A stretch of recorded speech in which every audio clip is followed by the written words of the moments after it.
ڕاگەاندنی کۆمیتەی ڕێکخراوی دەرەوەی وڵاتی حیزبی کۆمۆنیستی ئێران سەبارەت بە ئیدانەکردنی دەرکردنی پەنابەرانی ئەفغانستانی لە ئێران.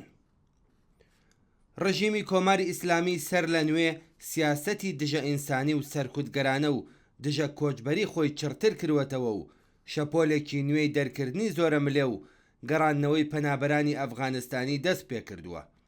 ئەم کردەوانە نەک هەر پێشێلکردنی ئاشکرای مافی مرۆڤ و بنەما سەرەکیەکانی مافی پەنابەرانە، بەڵکو ڕاستەوخۆ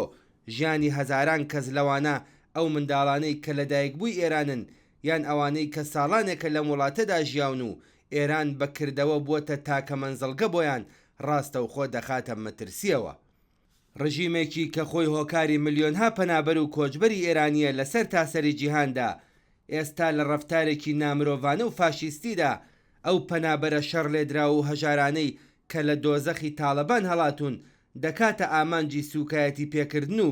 تونند و تیژی و دەست بەسەرکردن و دەرکردن. سیاسەتی دژە کۆچبەری کۆماری ئیسلامی وەک باقی سیاسەتە دژە کرێکاری، دژە ژن، دژە گەنج و دژە ئازادیەکانی بەشێکە لە سروشتی کۆنەپەرستانە و نامرۆڤانەی ئەو ڕژیمە. ئێمە ئەم سیاسەتە ڕەگەزپەرستانە و نامرۆڤانەیە بەتوندی ئیدانە دەکەین و داوا لەسەر جەم خەڵکی ئازادی خواست، ڕێکخراوەکانی مافی مرۆڤ، ڕێکخراوەکانی بەرگریکاری مافی پەنابەران و هەروەها ڕێکخراو و لایەنە چەپ و کۆمۆنیستەکان دەکەین کە بە گرتنەبەری هەنگاوی هاوبەش و یەکگرتووانە لە دژی ئەم هێرشە ڕێکخراوە دەوڵەتیە بۆ سەر مافی کۆچبەرانی ئەفغانستان لە ئێران دەنگی ناڕەزایەتی خۆمان بەرز بکەینەوە. دەرکردنی ئەو پەنابەرانەی کە بەشێکی زۆریان جگە لە ئێران هیچ وڵاتێکی تر ناناسن،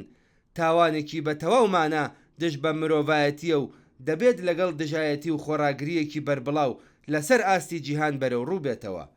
بەم جۆرە کۆمیتەی ڕێکخراوی دەرەوەی وڵاتی حیزبی کۆمۆنیستی ئێران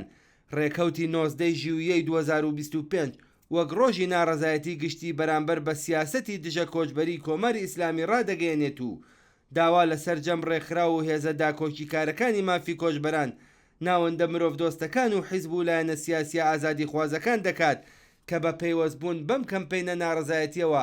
دەنگی هاوسۆزی و هاوپشتی خۆیان لەگەڵ کۆچبەرانی ئەفغانستان بەرز بکەنەوە و ڕێگری بکەن لە دووپاتبوونەوەی کارەساتی مرۆیی لەوە زیاتر.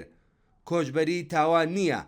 دەرکردن و دیپۆتکردنەوەی پەنابەران ڕابگرن. بژی هاوپشتی نێونەتەوەیی بڕوخێت ڕژیمی کۆماری ئیسلامی کۆمیتەی ڕێکخراوی دەرەوەی وڵاتی حیزبی کۆمۆنیستی ئێران 6 ژیویەی 2025